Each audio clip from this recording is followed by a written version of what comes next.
a necessidade de falar o tempo todo. Aquela musiquinha que as crianças cantam, né?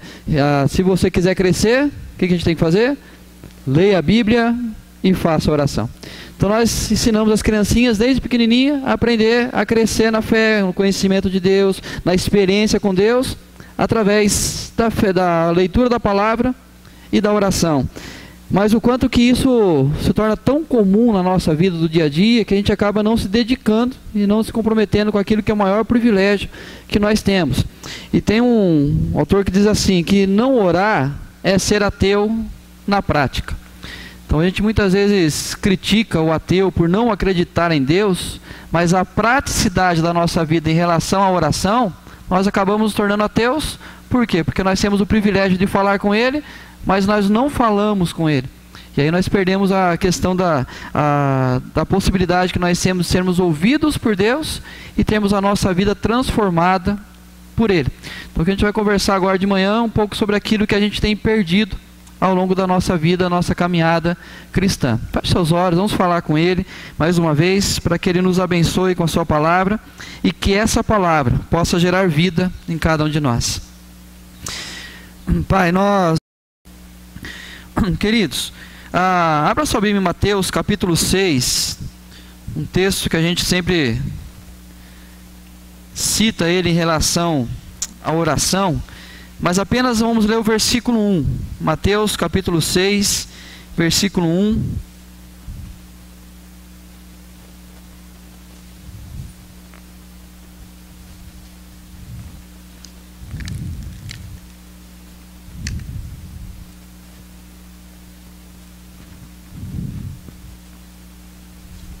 A prática da justiça. Guardai-vos de exercer a vossa justiça diante dos homens, com o fim de seres vistos por eles. Doutra sorte, não tereis galardão junto de vosso Pai Celeste. O texto, inserido num contexto maior, onde chamamos de Sermão do Monte, que Jesus passa exatamente, vamos dizer assim, a prática cristã. A prática da vida cristã. Qual que é a ética, a nova ética agora da relação da nossa vida a partir do encontro com Jesus, o que o Evangelho, como já falou agora de manhã, o impacto que ele tem na nossa vida.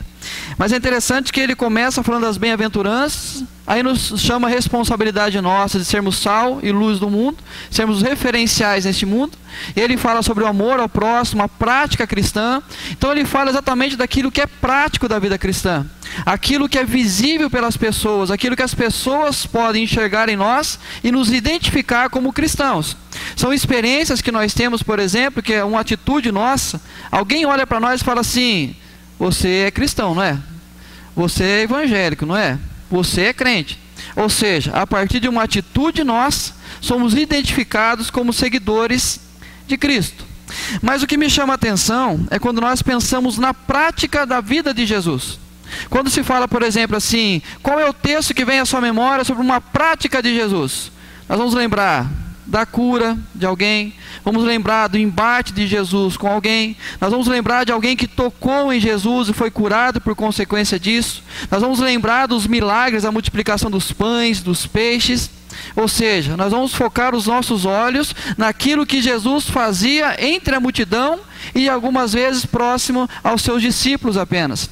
Ou seja, nós sempre iremos olhar a vida de Jesus por aquilo que era visível, por aquilo que ele fazia diante das pessoas. E quando nós trazemos para a prática cristã nossa, nós vamos identificar um bom cristão ou um mau cristão exatamente a partir das obras que ele faz. Então nós vamos dizer assim: essa pessoa é mais crente porque as obras que ele faz exatamente são diferentes das obras daquele outro crente. Ou seja, nós iremos focar nas obras das pessoas. Mas o texto que nós lemos, depois de Jesus falar sobre práticas cristãs, ele faz uma repreensão. Ele faz uma repreensão sobre aqueles que estão fazendo a prática cristã diante das pessoas. Ou seja, aqueles que de certa forma estão agindo como cristãos, agindo como homens e mulheres baseados na palavra de Deus. Ele fala assim: olha, vocês estão fazendo isso diante dos homens, mas guarde, não faça isso adiante deles. Guarde a questão de você praticar a justiça diante dos homens. Aí parece que Jesus entra numa contradição. Como assim? Ele manda que a gente seja sal e luz. Ele manda demonstrar amor ao seu próximo. Ele fala das nossas práticas, mas ele vai dizer aí: guardai-vos de exercer a vossa justiça diante dos homens. Aí assim, tudo aquilo que Jesus falou anteriormente, a gente pega, anula, porque agora eu não preciso viver a minha prática. E como o Jardim lembrou aí, que nós falamos isso há não sei quanto tempo, nós somos agentes secretos de Jesus. Então as pessoas não sabem quem nós somos, nós escondemos a nossa identidade. Aí alguém vai dizer assim: não, mas a ordem de Jesus, guardar e exercer a justiça diante dos homens. Então eu não posso mostrar às pessoas que eu sou alguém que conhece a Cristo. Mas ele tem uma razão para falar isso. Ele vai continuar o versículo dizendo assim: com o fim de ser vistos por eles. Ou seja, apenas para receber aplauso humano. Então não pratique a vida cristã apenas para que as pessoas olhem para você e o aplaudam. E olhem para você e reconheçam que você é um cristão pela sua prática, e isso possa engrandecer aquilo que você é. Ou seja, trazendo a honra para si mesmo, trazendo os méritos para si mesmo. Então nós não podemos exercer as práticas cristãs apenas para que as pessoas olhem para nós e nos elogiem ou venham dar o mérito para cada um de nós. O que me chama a atenção ao longo da caminhada de Jesus com os seus discípulos, e eu gosto de ler a Bíblia sempre tentando visualizar as cenas, podendo imaginar o que aconteceu, como foi a reação de cada pessoa naquele contexto. E aí os discípulos, vendo Jesus fazer a multiplicação, Jesus curando, Jesus ensinando, Jesus amando as pessoas, e aquilo tudo chamando a atenção deles. E aí de repente eles chegando para Jesus e pedindo para Jesus: Senhor, nos ensina também a curar pessoas. Nós queremos curar, porque nós estamos percebendo que pessoas aí que são curadas, elas se tornam tão gratas ao Senhor e querem andar com o Senhor. Nos ensine também, curando, que são mais pessoas praticando a cura. Eles não pediram para Jesus curar. Jesus, o seu sermão é uma coisa linda de se ouvir.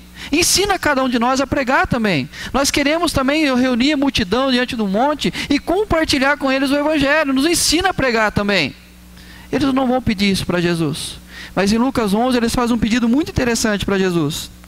De uma feita, estava Jesus orando em certo lugar.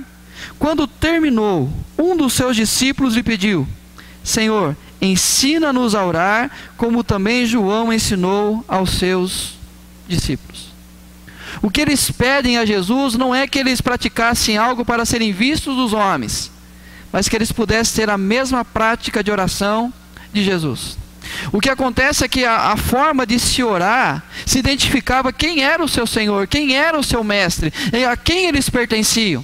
Assim como João ensinou os seus discípulos a orarem, e quando eles oravam, a prática da oração, a forma que era feita, se identificava com João. E aqui nesse contexto eles estão dizendo assim: nós queremos ser identificados como pessoas que seguem o Senhor é nosso mestre. Nós queremos ser parecidos com o Senhor. Ou seja, a nossa prática de oração seja algo que nos identifique como seguidores de Jesus. Então não é assim: nós queremos curar para que alguém olhar para nós e falar assim: esse tem fé, esse é de Deus, esse anda com Jesus, porque curou como Jesus curou. Não, ele fala sobre oração. E aí, queridos, é interessante pensar nesse contexto do capítulo 6, que Jesus diversas vezes ele vai falar sobre o ver. Ele fala: não serem vistos dos homens, não serem reconhecidos pelos homens. E aí nesse contexto ele fala de oração. E nós costumeiramente falamos assim: entra no teu quarto, fechada a porta, fale com teu pai em secreto, e o teu pai que... Sem ler aí. Não, alguém falou aí? Vê em secreto. Mas costumeiramente nós temos assim: não fala, entra no seu quarto, fecha a porta, que Deus te ouve. O texto não está falando que Deus nos ouve, ele está falando que Deus nos vê. Ou seja, a prática da oração, ela é vista por Jesus. E aí quando nós olhamos, lembrando do texto de Êxodo 3, quando o povo estava sofrendo no Egito, e aí então ele vai chamar Moisés para ser aquele que vai libertar a sua nação. O que ele fala para Moisés? Eis que vi o sofrimento do meu povo e ouvi o seu clamor. Ou seja, Deus nos enxerga, Deus olha para cada um de nós. E aí nós vamos perceber a importância que ele está dizendo exatamente sobre aquele que vê, aquele que olha para nós. Porque a nossa prática cristã, muitas vezes nós estamos preocupados com aquele que nos vê. Então quando nós estamos, por exemplo, de repente você sabe que está fazendo alguma coisa errada. Aí o que você vai fazer? Uma olhadinha para o lado, tenta perceber se tem algum irmão conhecido, alguém, e aí você faz. Porque a preocupação sua é para ser visto. Da mesma forma, práticas boas que nós temos, normalmente você vai fazer alguma boa ação, você assim, nós somos pecadores, vaidosos, vamos dar uma olhadinha para ver se alguém percebeu aquilo que eu estou fazendo. Por quê? Porque o ver para nós é importante. Por isso que a gente prega tanto sobre testemunho. Sobre nós sermos testemunhas de Jesus, as pessoas enxergarem Jesus em nós. Porque o ver é importante. Mas o que Jesus está dizendo assim é para a gente redirecionar sobre a questão de se ver. Não aquilo que as pessoas estão vendo, mas aquilo que nós somos vistos por Deus. A praticidade na vida de Jesus não começava em meio à multidão, pelo contrário, era na solidão dos montes, dos lugares desertos, da ausência de seus discípulos e de todas as pessoas. O dia de Jesus não começava naquilo que nós focamos, que é as atitudes de Jesus, mas começava por aquilo que ele fazia na intimidade. Ele se retirava para os montes, ele se retirava para um lugar deserto, e ali ele falava com o Pai. Ali ele conversava com o Pai sobre aquilo que ele faria ao longo do dia. E é interessante que nós temos pouco registro daquilo que Jesus falou nas suas orações. E aí nós não sabemos qual era a oração que Jesus fazia quando ele ia para o monte do deserto e orava. Mas como nós descobrimos o conteúdo das orações de Jesus? O que ele fazia em seguida. Por exemplo, quando começa o Evangelho de Marcos, está lá, Jesus se retira para orar e fala que os discípulos diligentemente procuravam Jesus. Ou seja, enquanto Jesus estava no lugar deserto orando, estavam os discípulos desesperados tentando achar. Por quê? Porque tinha uma multidão ao lado querendo conversar com Jesus, querendo ser curado por Jesus. E os discípulos permitiram que a agenda deles fosse preenchida pela multidão, e aí eles foram atrás de Jesus. E quando eles encontraram Jesus, passaram o relatório. Senhor, tem uma multidão querendo ser curada, querendo ouvir o Senhor, querendo ver um milagre do Senhor, e o Senhor está aqui. A resposta de Jesus: vamos para outros lugares, porque foi para isso que eu vim. E ele deixa aquela multidão e vai para outro lugar. E aí nós vamos saber qual era o conteúdo da oração de Jesus, porque ele sabia exatamente a orientação que o Pai lhe dava. Não é apenas aqui, vá para outros lugares. Não permita que essa multidão domine a sua agenda. Você precisa passar em outros lugares. Ou quando ele escolhe os seus discípulos, ele se retira para orar, e quando ele vem da oração, ele escolhe os 12. Qual era a conversa dele com o Pai? Pai, eu preciso escolher aqueles que vão caminhar comigo. Eu preciso preparar para que a mensagem continue a ser pregada. Então me oriente quem são aqueles que eu vou escolher, inclusive aquele que vai sentar ao meu lado na mesa, que vai ser o meu traidor. Então nós vamos perceber que Jesus focava na sua oração, porque era isso que ia refletir na praticidade dele. A oração de Jesus refletia na sua prática diária. E aí, queridos, nesse contexto, após essa repreensão de Jesus, ele fala sobre esmola, ele fala como se deve orar, e ele vai falar como se deve jejuar. Olha que interessante: dar esmolas, jejuar e orar. 3 práticas cristãs que nós temos que colocar no nosso dia a dia. Mas é interessante que são práticas que vão demonstrar o amor nosso para com o próximo, o nosso amor para com Deus, e aquilo que vai identificar se nós pertencemos a Ele, ou seja, o quanto eu quero esvaziar de mim mesmo para me encher dele. Mas nessas 3 práticas ele usa a mesma expressão: ver. Não dê esmola para serviço das pessoas. Não ore em locais públicos, em pé nas sinagogas, para serem reconhecidos dos homens. E quando você jejuar, não apareça diante das pessoas com o rosto abatido, para que as pessoas percebam que você está alguns dias sem comer. Porque se é isso a sua expectativa, de que as pessoas olhem para você e reconheçam a sua importância, você já teve a sua recompensa. Ou seja, o galardão dos homens. Esse é crente. Esse aí ele é um homem comprometido com o Evangelho. Ou seja, o galardão nosso é apenas o reconhecimento humano. Esse reconhecimento humano que dura até alguém fazer melhor do que a gente. E aí então nós somos deixados de lado. Ou seja, as três práticas de Jesus, quando ele fala da oração, uma religiosidade de aparência, oração formal e vazia. Apenas uma religiosidade de aparência. Aquela oração, tinha um menininho, quando eu era pastor em Itararé, tinha um senhor que me contava a história de um menininho, que tinha alguém que orava muito, fazia uma oração muito longa na igreja, quando alguém pedia, é isso que o menininho falava para o pai assim: ô pai, ele já passou o Mar Vermelho? Sabia que era a hora que estava chegando a metade da sua oração. E assim, então a gente gosta de fazer as orações mais belas. Por que a gente, quando chega um pastor novo na igreja, geralmente acontece isso, a pessoa se aproxima, dá um abraço, pastor, por favor, só não me peça para orar em público porque eu não sei. Por que alguém fala assim? Porque não sabe as orações formais que as pessoas costumeiramente fazem. E aí eu não sei levantar, Deus de Abraão, primeira pausa. Deus de Isaac, segunda pausa. Deus de Jacó, terceira pausa. Meu Deus. E aí a gente começa todo aquele formalismo da oração, porque é assim que deve ser feita a oração em público. E aí a gente começa a perder. Não, eu não consigo orar em público. Eu não consigo falar com Deus. Então, pastor, peça para outra pessoa, porque a gente vê o quê? Uma religiosidade vazia. A preocupação nossa é essa. Oração formal e vazia. E parece um Deus distante. Eu sempre falo de um senhor que tinha lá em Itararé. Acho que alguém conhece ele aqui. Ele era daqui antes. O seu João Florenço. Não sei se alguém lembra. O seu João Florenço, pai da dona Diva. O senhor morreu com 90 e poucos anos. Quando a gente pedia para ele orar no culto, ele orava da seguinte maneira: ô pai, ó nós aqui, Deus novo. Ó o nosso pastor lá, nosso pastor está aqui hoje, ó. Olha, abençoa a palavra dele. Aí você ouvia ele orando, a impressão que você tinha era assim, tipo ele abraçado com Jesus assim. Ó, aqui, olha quem vem na igreja hoje, tá aqui, olha que benção. Ele falava de uma maneira tão pessoal, e aí eu percebia assim, parecia que era algo tão íntimo. Ele não era aquela oração formal para que ele seja visto dos homens. Olha, aqui ele faz uma oração bonita. Não, ele faz uma oração de intimidade. E ele revela essa intimidade na sua prática. Quando ele fala da questão da esmola, a gente vê que é uma prática enganosa. Dar esmolas sendo mendigos espirituais. Davam esmolas, mas eles eram mendigos espirituais. Eles tinham trocado no bolso, mas a sua espiritualidade não tinha valor algum. Por quê? Porque aquilo que a mão direita faz, a esquerda não toma conhecimento. Mas eles faziam para que as pessoas percebessem quão bom eles eram.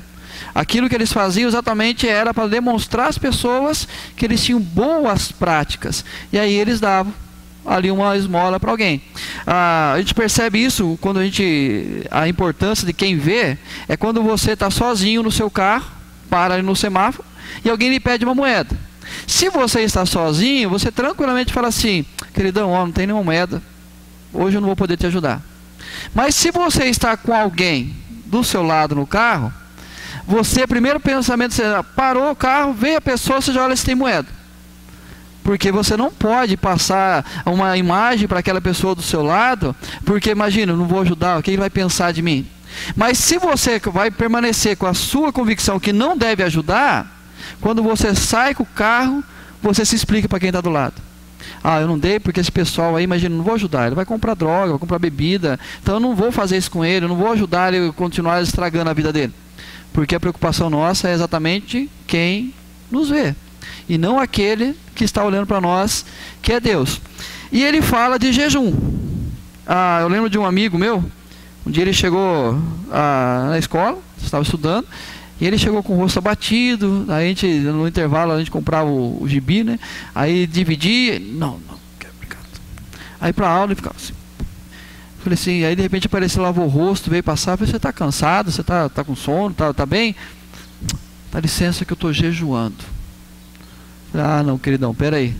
Aí chamei no canto, falei, ele não fala para a gente aparecer assim diante das pessoas, com o rosto abatido, com cansaço, mostrando que nós estamos jejuando. Não, apareça bem, sorrindo para as pessoas, para que você possa não ser reconhecido por elas, mas seja uma atitude de intimidade sua com Jesus.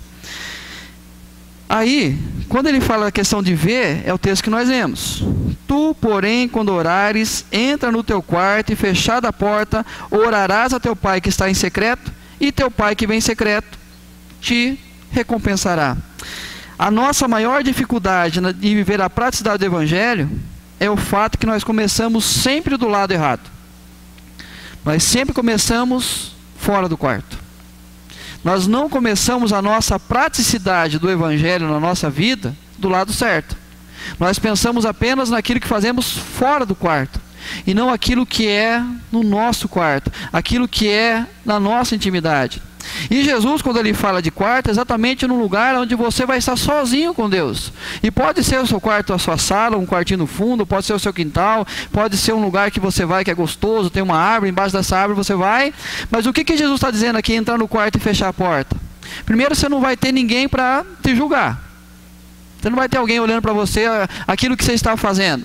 Então você não vai ter que se preocupar com as palavras que você vai usar, porque ninguém vai te julgar. Mas da mesma forma, ninguém vai te aplaudir. Olha que bonito, ele entrou no quarto e fechou a porta, olha, estou vendo. Não, ninguém vai te aplaudir. Ou seja, Jesus nos convida num lugar para que nós possamos ser aquilo que nós realmente somos. É exatamente na intimidade do quarto, na intimidade com Jesus, aonde eu vou expressar os sentimentos, expressar as minhas tristezas, os meus anseios, aquilo que fere o meu coração, aquilo que eu almejo, aquilo que eu penso em relação à minha vida. É onde eu vou expressar aquilo que não é as palavras de vãs repetições. Não é o conteúdo formal da oração, mas é aquilo que realmente passa no meu coração e na minha mente. É onde eu aprendo a manter uma intimidade maior com Jesus. O pastor Ronaldo Lidório, que é aí, dentro do contexto presbiteriano, o maior missionário que nós temos de referencial, plantou várias igrejas na África, hoje é entre os índios no Amazonas.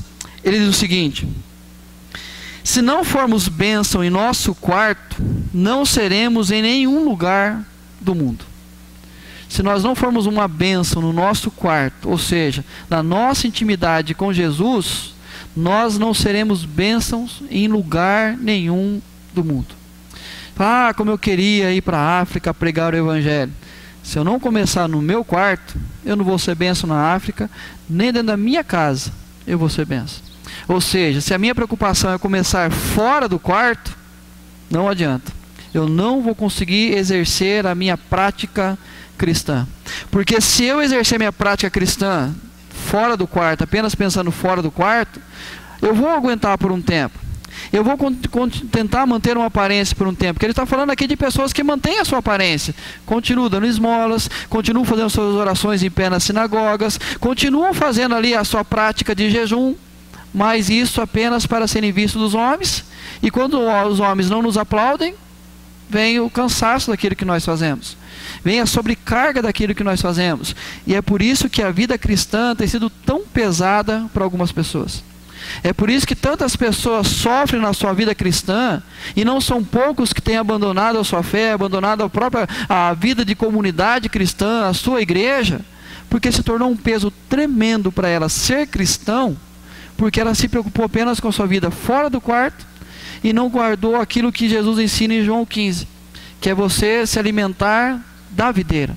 E antes de você se relacionar com as pessoas, se alimenta da videira. Porque sem ele nada nós podemos fazer. Ele começa falando da nossa relação pessoal com ele, depois ele fala da nossa relação com os discípulos, de amar uns aos outros, e ele termina falando do ódio do mundo em relação a nós. Mas para que a gente possa enfrentar o ódio do mundo, para que a gente possa viver em unidade, comunhão, um amando o outro, precisamos permanecer juntos da videira. É onde vem o nosso alimento, aonde vem a nossa força, aonde o nosso sustento para enfrentar a vida, a partir da minha relação pessoal com Jesus. E é interessante que o que nos tira do nosso quarto constantemente é exatamente a vida cristã. Não tenho tempo para orar. Eu não consigo. Domingo eu tenho a escola dominical, depois à tarde eu tenho uma reunião, à noite eu tenho o culto, e aí a semana eu tenho um trabalho para fazer, eu tenho que preparar a aula de escola dominical, eu tenho que preparar o trabalho infantil, eu tenho que organizar, tem reunião do conselho, tem reunião não sei o quê. A prática cristã me tira da intimidade com Jesus. E é então interessante a questão do quarto, que nós crescemos aprendendo a importância de ir no quarto, refletir. Lembra quantas vezes nós éramos repreendidos pelos nossos pais e mães? Para onde ele mandava você pensar um pouco? Vai lá para o seu quarto, vai pensar um pouco. Era o lugar. Eu falo para meu filho, ele começa a chorar. Filho, vai chorar no quarto que é mais quentinho. Vai lá, que é o lugar mais gostoso para você chorar. Não fica aqui na sala chorando. Vai lá no quartinho e ele sai quietinho e vai para o quarto chorar. Porque é lugar de conserto. É o lugar que as coisas começam. É o lugar onde nós podemos falar diretamente com Jesus. E queridos, eu engatei a quinta aqui, mas agora eu vou dar uma reduzida. Se você quiser comentar alguma coisa, como dizia um amigo meu do seminário, ele levantava a mão no meio da aula, olhava para o professor, professor, só para enriquecer um pouco a sua aula, o professor deve amar essas coisas, né? Só para enriquecer a sua aula aqui, eu queria compartilhar uma coisa com vocês aqui. Se alguém quiser enriquecer, conversar, falar alguma coisa, você pode fazê-lo agora. E aí depois a gente continua aqui na importância da oração. Não? Vocês não querem serem vistos pelos homens? Uma boa pergunta. Queridos, olha o que Richard Foster diz. Na sociedade contemporânea, nosso adversário se especializa em 3 coisas: ruído, pressa e multidões. Se ele puder manter-nos ocupados com grandeza e quantidade, descansará satisfeito. Ou seja, o inimigo das nossas almas na sociedade contemporânea se preocupa com apenas 3 coisas. Ele vai dizer assim: ruído, pressa e multidões. Não é assim que nós vivemos hoje? Ruído, pressa e multidões. E aí ele vai nos levar a nos preocupar apenas com 2 coisas: grandeza e quantidade. Quanto mais coisas, melhor. Quanto maiores elas se tornarem, melhor ainda. E se ele conseguir isso, ele vai descansar satisfeito.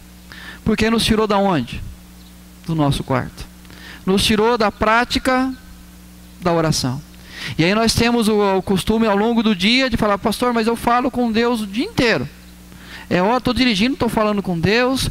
Estou conversando com as pessoas, estou falando com Deus. E aí então vou falando com alguém ligou para mim, eu estou ali mesmo falando com a pessoa, estou falando com Deus. No meu trabalho, falando com Deus. E é bom fazer isso. Mas ele não fala para a gente fazer apenas isso. Ele quer um tempo a sós com a gente.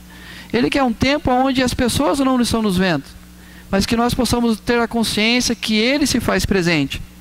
Olha o que diz Don Whitney: as disciplinas espirituais são aquelas encontradas nas Escrituras que promovem crescimento espiritual naqueles que acreditam no Evangelho de Jesus. Elas são hábitos que refletem a sua devoção, hábitos que são experiências cristãs praticadas pelo povo de Deus desde os tempos bíblicos. Ou seja, o que nos identifica como cristãos são as disciplinas espirituais, que nós vamos conversar um pouquinho, algumas delas aqui. Ou seja, são práticas cristãs que demandam um esforço intencional. Então não posso dizer assim: Deus não me ajuda a orar. Não. São práticas que nós temos a intenção de fazer. É uma escolha nossa, deliberado por parte do cristão, para que as mesmas estejam presentes na sua vida. Algumas vezes você vai ter experiência de acordar de madrugada e vira para um canto e vira para o outro, abre a geladeira, volta a deitar, bebe uma água, tenta e não vem o sono. Aí você tem uma grande ideia: eu vou orar. Aí você dorme no meio da sua oração. Aí por que eu levantei? Por que eu fiz de tudo? Não consegui. Comecei a falar com Deus. Por quê? Porque Ele nos despertou para falar com Ele. Porque Ele quis usar a nossa vida para poder conversar com Ele sobre alguém. Quando a gente acorda pensando numa pessoa, fala: nossa, madrugada, pensando fulano de tal, o que está acontecendo? E você não consegue dormir. Aí você ora por ele, vai fazer. Mas isso vai acontecer esporadicamente, não é toda noite. Mas quando a gente fala assim: não, Deus, eu preciso aprender a orar, ter a prática de oração. É um desejo intencional da nossa parte. Eu preciso tomar a decisão de orar. Por quê? Porque isso é uma prática da vida cristã. E aí o que nós temos que aprender a fazer na prática da nossa vida cristã é resgatar essa vida de oração. Pode falar.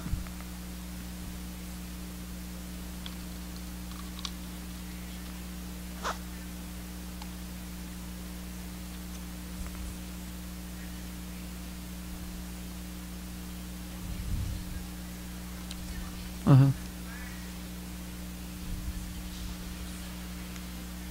Uhum.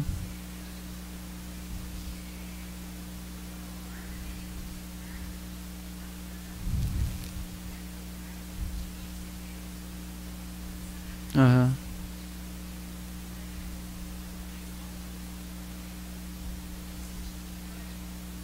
E assim, quando ele fala muito a questão de ver e recompensa nesse contexto. Ele fala quem vê. Quem nós estamos preocupados que vai nos ver? Se é os homens, a recompensa é simples. O reconhecimento humano. Vai nos aplaudir, vai nos dar uma medalha de honra ao mérito por aquilo que nós fizemos.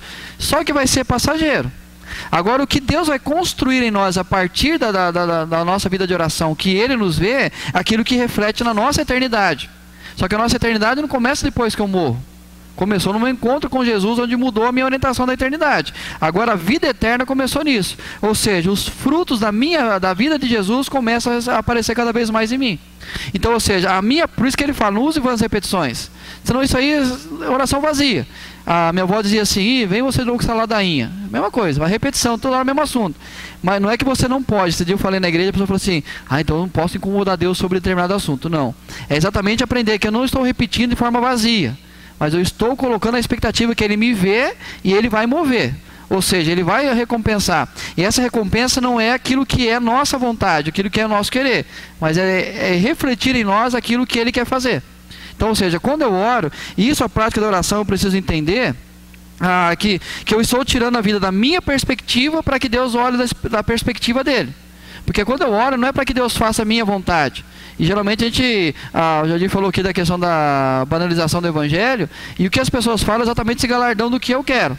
Então eu oro e Deus é obrigado a dar aquilo que eu orei. E se Deus nos desse aquilo que nós pedimos, nós sabemos o que aconteceria com a gente. Então assim, é refletir em nós as marcas dele. Refletir em nós aquilo que Ele quer fazer em nós. Então essa é a recompensa. Ou seja, vou dar aquilo que é melhor para vocês. E aí depois ele vai terminar falando da questão, em seguida aí da ansiosa solitude pela vida. Ele fala, não ande preocupado com o que comer, com o que se vestir, o que você vai beber. Porque os gentios, ou seja, aqueles que não creem em Deus é que tem essa preocupação. Agora o Pai, que mais uma vez eu vou falar, ouve secreto e vê secreto, é Ele que vai te recompensar. Ou seja, você não vai andar preocupado com aquilo que é tão simples na vida. E aquilo que é tão básico. Porque Ele tem cuidado de cada um de nós. Então a oração, a gente vai falar aqui de alguns pontos, mas a oração é aquilo que me dá consciência de quem está no controle. E eu sempre falo assim, que o maior privilégio nosso de falar com Deus, eu sei que às vezes a gente gosta de orar silenciosamente, mas quando está no quarto sozinho, você pode orar de maneira audível. E aí não é apenas Deus ouvindo você, tem mais alguém ouvindo você quando você está orando de maneira audível, no seu quarto sozinho. Quem que é? Você mesmo. E aí quando você vai perceber isso assim, algumas orações que você faz, quando elas se tornam audíveis, você fala, não Deus, não esquece, não é isso.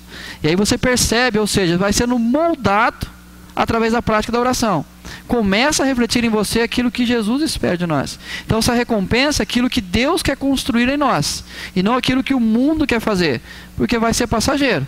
Aí ser uma coroa, como Paulo fala, vamos correr atrás da coroa corruptível. Aquilo que Deus quer fazer, a recompensa é, Ele te ouve. É aquilo que a primeira carta de João fala. Se nós falamos com Deus, nós temos algumas certezas. Primeiro, que Ele nos ouve. E se Ele nos ouve, nós temos a segunda certeza. Ele nos responde. Então, ou seja, essa é a nossa recompensa. Deus ele vai construir em nós aquilo que é a vontade dEle. Os homens, no máximo, um aplauso. E aí o que eles vão construir em nós? Nada, pelo contrário, vão desconstruir a nossa vida. E a recompensa é, Ele te vê em secreto.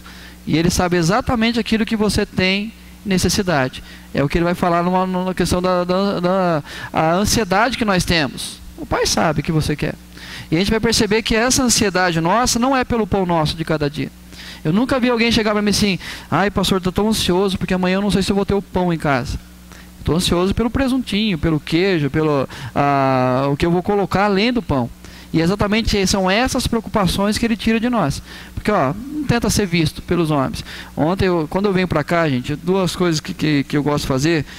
De manhã, primeiro dia que eu chego aqui, ou Itararé, a gente veio de manhãzinho, chegamos em Itararé. Ontem é ir para o bar do seu Paulo, o segundo mais velho de Itararé, o segundo mais velho, ir lá comer um capotado e tomar um café com leite.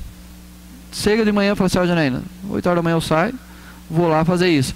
E aí eu coloquei, quem vê nas redes sociais, eu coloquei ontem, Aí a pessoa falou assim, brincou, né? Eu falei assim, rapaz, a vida é simples. É o que nos traz felicidade. E aí talvez perguntar assim, onde você queria tomar café hoje? Eu queria estar num cruzeiro, num navio. E aí você vai para esse sonho seu. E aí aquilo começa a gerar ansiedade. Porque você, e aí chega o boleto, chega a conta. E aí você vê que a vida simples tira de você. Ou seja, aquilo que Deus quer para mim de melhor. Mas gente, só uma coisa, cada um tem um pão diferente do outro. Então não é assim, mas aquele lá tem, o pão dele é maior do que o meu. Beleza, Deus decidiu fazer isso. Então o pão dele é maior que o seu. Mas se eu quero um pãozinho pequeno e querer um pão igual ao dele, eu vou ver ansioso. Aí vai ser a preocupação. Então assim, o maior privilégio nosso, a recompensa é quem nos vê. Essa é a maior recompensa nossa. Quem nos vê, quando entra no meu quarto, é o Pai. Essa é a recompensa que eu tenho. O Pai que me vê. E para aquilo que é o melhor dele, começa a ser evidenciado na minha vida. E aí, como eu falei de Jesus, no meu dia a dia reflete aquilo que Jesus quer de mim. Aí as pessoas vão saber se eu tenho uma vida de oração ou não, porque reflete no dia seguinte. Reflete a minha conversa com Jesus, reflete no meu dia seguinte. E é a maneira que eu vou amar as pessoas, a maneira que eu vou cuidar das pessoas, é a maneira que eu vou estender a mão, dando uma esmola para alguém, é a maneira que eu vou acolher as pessoas a partir da minha intimidade com Jesus. Mas se eu começo fora do quarto, tudo isso é cansativo. Vir para a igreja é cansativo. Tanto que Jesus faz um convite: vinde a mim todos que estáis cansados, sobrecarregados, e eu vou tirar a carga de vocês. E um texto que a gente usa normalmente para evangelizar.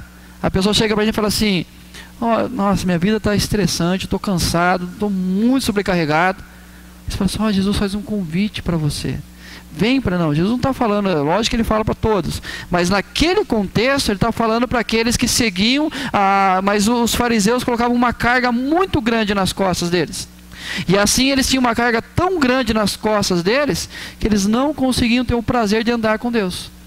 Jesus fala assim: tira, não é essa preocupação que o Pai tem com vocês, tira essa cobrança da religião de vocês e viva o privilégio daquilo que é leve, daquilo que é tão tranquilo e manso, que é viver a vida com Jesus.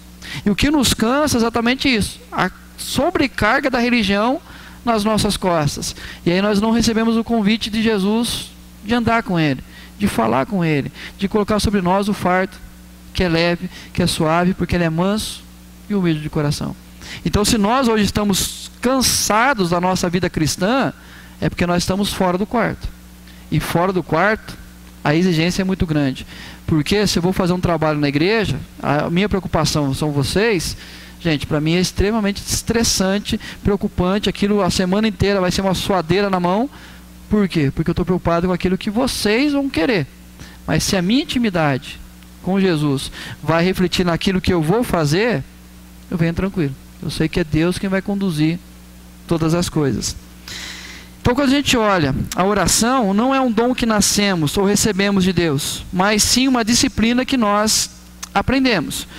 Aquele que tem o dom da fé, ele vai ter uma prática de oração muito mais leve. Mas nós, talvez que não tenhamos esse dom, nós vamos ter que exercitar um pouco mais a vida de oração.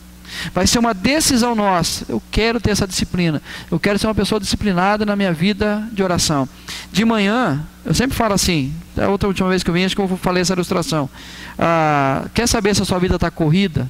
Se você está sobrecarregado? Um teste bem simples. Veja como você toma o seu café de manhã. Aí você vai saber como está a sua vida. Se o seu café chega a gelar no copo, mas você sentar do lado dele, você está bem. Mas se você sai e volta na hora do almoço, percebe que deixou em cima da pia com metade do café com leite, porque você não terminou, aí você vai perceber o quanto sua vida está corrida. Se você vai comendo o pão e arrumando as coisas, ajeitando as crianças, fazendo ali, você precisa recomeçar o seu dia de uma forma diferente. E aí eu preciso aprender a começar meu dia falando com aquele que abre as portas do dia para mim, aquele que conduz o meu dia. Tinha uma senhora da nossa igreja que falava assim: pastor, eu começo falando com Deus e eu nunca achei a vaga de idoso ocupada. Eu sempre chego, a vaga está guardada para mim. Sempre eu chego no local, está ali. Eu sei que Deus está conduzindo. Então eu começo meu dia assim, as coisas mais corriqueiras do dia a dia, eu sei que Deus está tratando as coisas. Então a gente precisa entender que a gente coloca a nossa vida na perspectiva de Deus quando começa o dia orando, ou termina o dia orando. Eu gosto muito, gente, do hino 129. Então, não vou cantar não, porque a dona sabe como que é a minha voz. Mas ele fala assim, ó, bem de manhã, quando o sol sereno pareça um dia calmo a anunciar. Vigia e ora o coração pequeno, um temporal pode abrigar. Então você acordou, o dia está lindo. Você não sabe o que espera aquele dia. Então começa orando. Depois ele fala assim, isso escrito muitos anos atrás, ele fala, ao meio-dia, quando os sons da terra abafam mais de Deus, a voz de amor. Você imaginou o que ele escreveu naquela época que ele diria nos nossos dias hoje? O que é o meio-dia nosso? E é assim, ao meio-dia, quando os sons da terra abafam de Deus a voz de amor, ou seja, quando as coisas estão tentando tirar de você aquilo que Deus quer, ele fala, evite a guerra e busca Deus em oração. Ou seja, ao meio-dia, fale com Deus, tira o seu tempinho com Deus. E o fim do dia, agradeça ao Pai pelas bênçãos recebidas. Ou seja, as práticas do dia a dia, vá em secreto, fala com o Pai em secreto, mantenha a sua intimidade com Deus, que isso vai refletir no seu dia a dia. E o mundo não vai vir com essa sobrecarga que ele traz para nós. Todas essas questões das enfermidades emocionais, tudo isso que se passa, exatamente nós sabemos aonde se quebra a nossa intimidade com o Pai. E aí as exigências do mundo recaem sobre nós. Mas quando nós temos uma comunhão com o Pai, eu sei que o que o mundo falar, o que as pessoas quiserem falar de mim, querer que eu seja, não vai ser uma sobrecarga, porque eu sei quem eu sou. Lembra no batismo de Jesus? Depois do batismo, ele tem um encontro tranquilo no deserto com Satanás. E o tempo todo Satanás tenta tirar do foco e pergunta, quem é? Já que você é o filho do Pai, já que você é o filho de Deus, faz isso. Faz isso, ou seja, torne visíveis as multidões, pula lá do alto, a multidão vai ver os anjos segurando suas mãos, vai ser visível, pega essa pedra, transforma em pão, a multidão vai te abraçar, porque o imperador faz isso, dá pão ao povo e o povo obedece, faz sinais, faz o que eles querem ouvir. Aí Jesus respondia com a palavra o tempo todo, porque um pouquinho antes ele ouviu uma voz dos céus, que dizia, o que dizia? Este é o meu filho amado, em quem eu tenho todo o meu prazer. Ou seja, quem dava identidade a Jesus era o Pai.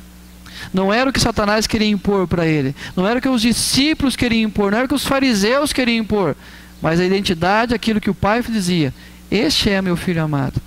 Ou seja, é nele que eu tenho o meu prazer. Então quando eu começo o meu dia, eu sei que a minha prática cristã precisa ser a vida de oração, eu sei que isso vai me dar resposta quem eu sou.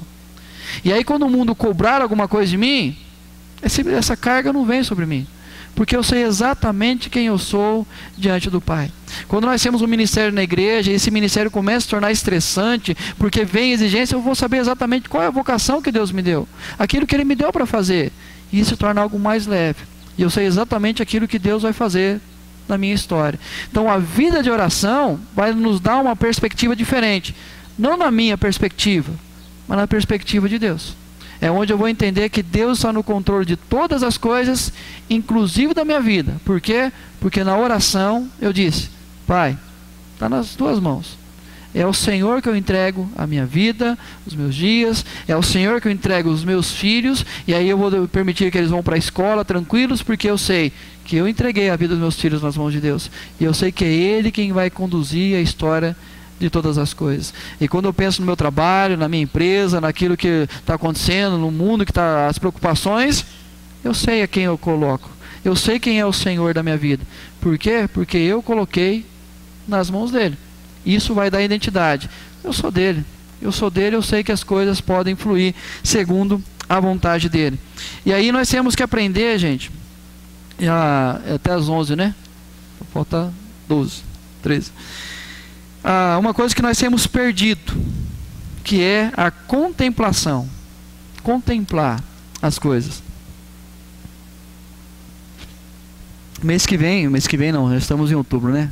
Começa domingo que vem na nossa igreja lá, uma série chamada O Deus que Cuida. E a gente vai conversar ao longo desse mês sobre esse tema, o Deus que cuida.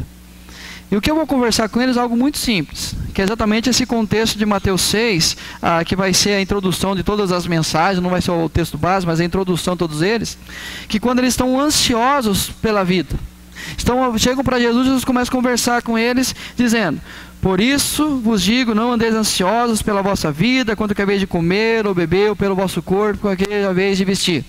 Não andeis ansiosos. Ele fala da questão do Deus Mamon, Deus dinheiro, a preocupação nossa do dia a dia. E eu imagino que o contexto eram pessoas extremamente ansiosas, exatamente para comprar sua roupa, comprar sua água, pagar suas contas, aquilo que era o dinheiro.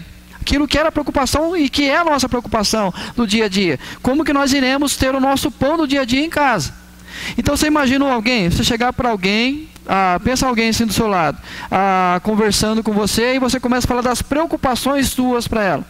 E você fala os seus dramas, os seus medos, as suas incertezas, e essa pessoa abraça você e fala assim: vamos dar uma olhada para a natureza? Vamos ver os passarinhos no céu? Qual que vai ser a reação? Viu? Não tenho tempo não. Eu não posso perder tempo preocupado em olhar passarinho, ficar olhando as flores do campo, não. Eu preciso trazer o pão para casa. Eu preciso resolver minha vida. Eu preciso cuidar da minha família. Eu preciso pagar minhas contas. Eu preciso entender que as coisas estão todas no seu devido lugar. O que Jesus faz com ele é exatamente isso. Todo mundo ansioso quanto à roupa, a comida, a bebida, as preocupações do dia a dia. Ele vai dizer assim: observe as aves dos céus. Vamos olhar os passarinhos? Vamos aprender a contemplar as coisas? E aí é interessante você imaginar, eu tenho o privilégio, a minha casa, o escritório é no fundo, e depois do escritório é um terrenão grande, e tem uma mangueira lá, e aí tem uns matos que crescem de vez em quando, então aparece um monte de tipo de passarinho. Aí tem hora que eu estou fazendo, eu paro e começo a observar. E gente, eu moro lá há 7 anos, e eu nunca vi um passarinho com a asa encostada na árvore, com a outra assim, ó,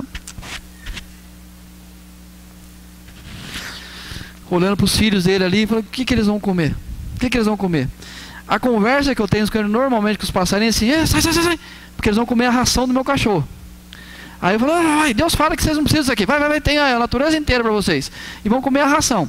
E aí a gente percebe assim, não vão andar preocupados. E é impressionante, eu não sei se aqui, eu não lembro aqui se aqui tem, mas Itararé tem, e Araraquara tem as andorinhas. Que a Itararé era assim, elas de manhãzinha elas saem das praças, e elas moram na barreira, na divisa com Sengés, na barreira, e aí de manhãzinha elas saem e vão para a cidade, e se espalham. Lá por 5 horas da tarde faz uma sombra tremenda no meio da cidade. Aí você olha, o que é essa sombra? Você olha para o céu, começa a girar assim, ó. E vai juntando as andorinhas, vão juntando, de repente todas elas vão para casa e voltam para os seus ninhos.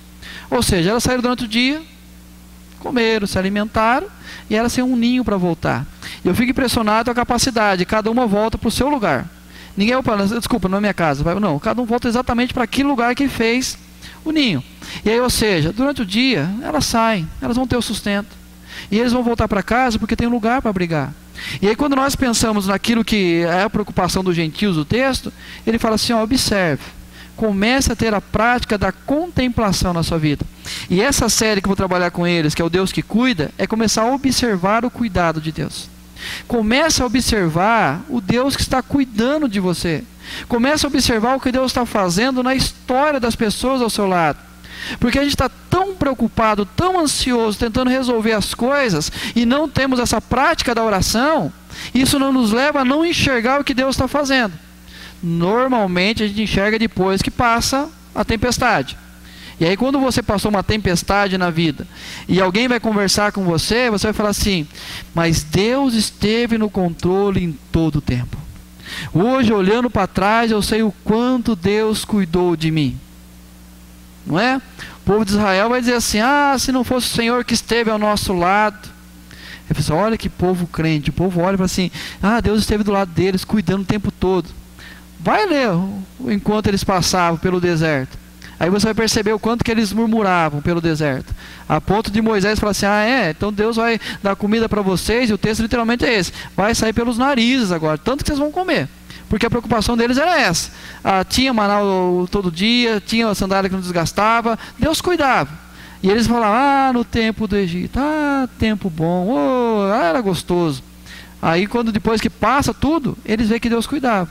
E assim acontece com a gente. Depois que passa a tempestade, Ah, se não fosse Deus, olha, pastor, se não fosse Deus do meu lado. Aí dá vontade de falar assim: querido, eu estive com você na tempestade.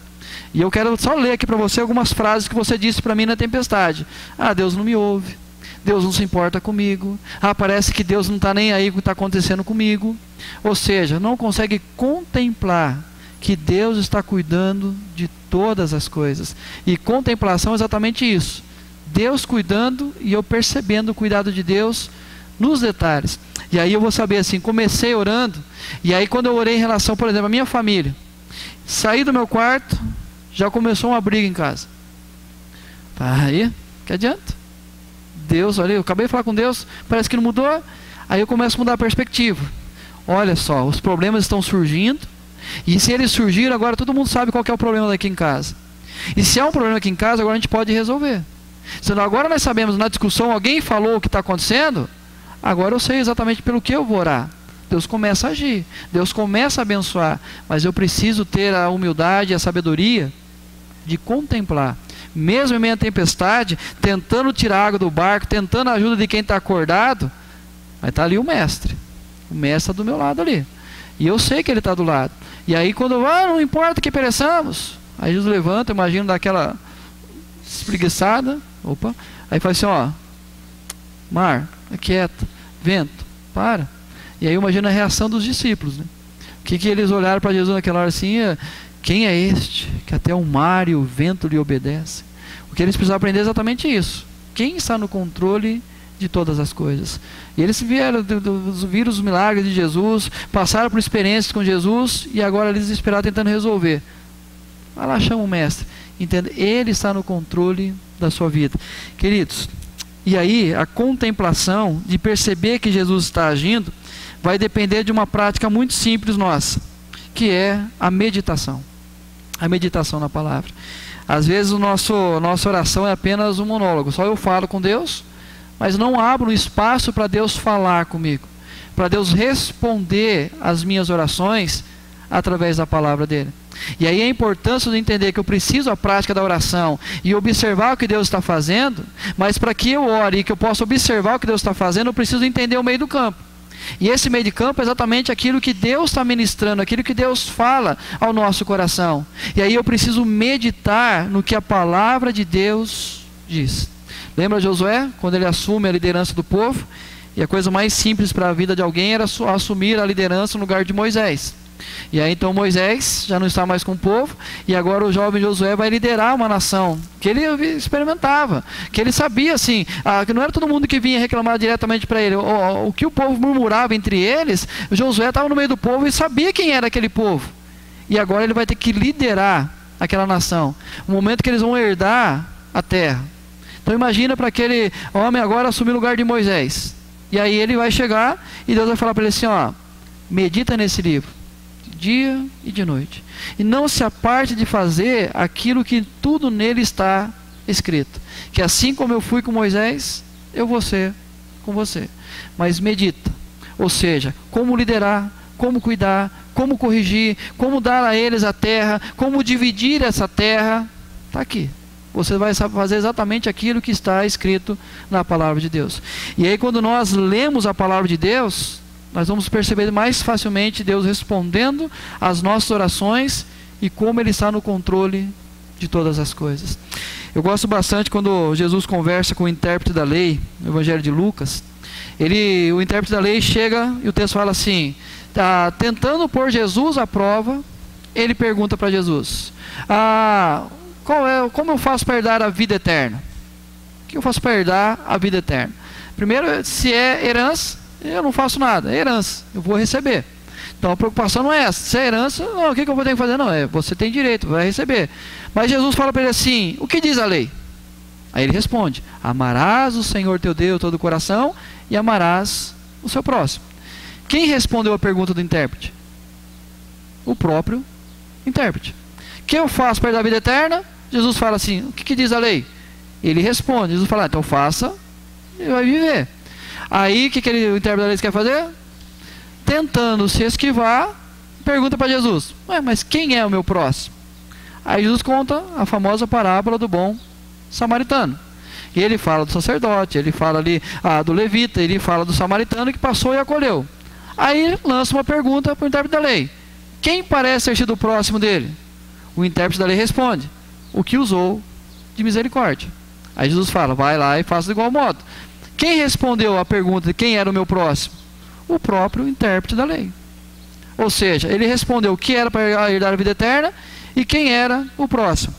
O que isso me ensina? É que nós, quando lemos a palavra de Deus e conhecemos a palavra de Deus, nós temos a resposta. Ou seja, eu oro, falo com Ele, e eu começo a observar que Ele está agindo quando eu sei o que Ele falou comigo. O que a palavra de Deus diz. Quer mais uma prova disso? Quando você está orando em relação, vamos pensar aqui em casamento. Vou orar em relação à minha esposa, eu começo a falar assim: ai Deus, minha esposa está difícil, está complicado. Aí se dá aquela pausa porque veio uma dorzinha lá no fundo do seu coração, fala assim: eu sei que na tua palavra diz que eu preciso aprender a perdoar, que eu preciso dar a vida por ela, que eu preciso ser o sacerdote dela, eu que preciso apresentá-la diante do Senhor. Aí você fala exatamente o que você sabe que deve fazer. E aí você acaba: não, é isso que eu preciso fazer. Ou seja, eu falei com ele e a palavra, a meditação me trouxe a resposta. E queridos, boa parte daquilo que nós temos que fazer nós sabemos porque Deus se revela na palavra dele. Mas eu não faço porque faltam duas coisas. É o que Jesus fala no intérprete da lei: vai e faça de igual modo. Vai e procede tu de igual modo. Então a minha vida de oração vai me dar percepção do que Deus está fazendo, mas a meditação me vai dar uma consciência: eu sei o que Deus fala comigo. Então que nós não percamos o maior privilégio nosso da vida cristã, que é poder falar com Deus e que saber que Deus ouve, e mais do que isso, Deus responde a nossa oração. E como eu iniciei, que nós não sejamos ateus na prática, que a prática da oração seja a nossa grande diferencial, porque aquele que nos vê em secreto é que vai nos abençoar. E terminando com uma frase que diz assim: se a igreja soubesse a importância da oração, as reuniões de oração seriam muito mais cheias do que o culto de domingo à noite. Então, quando a gente percebe a importância de orar, o culto de oração era muito mais cheio do que o culto de domingo à noite. Então, que nós possamos ficar um pouquinho mais no quarto. Não comece a sua vida cristã fora do quarto. Comece na intimidade com Jesus, que é isso que vai nos dar fora do quarto a leveza da vida cristã. Amém? Então, antes que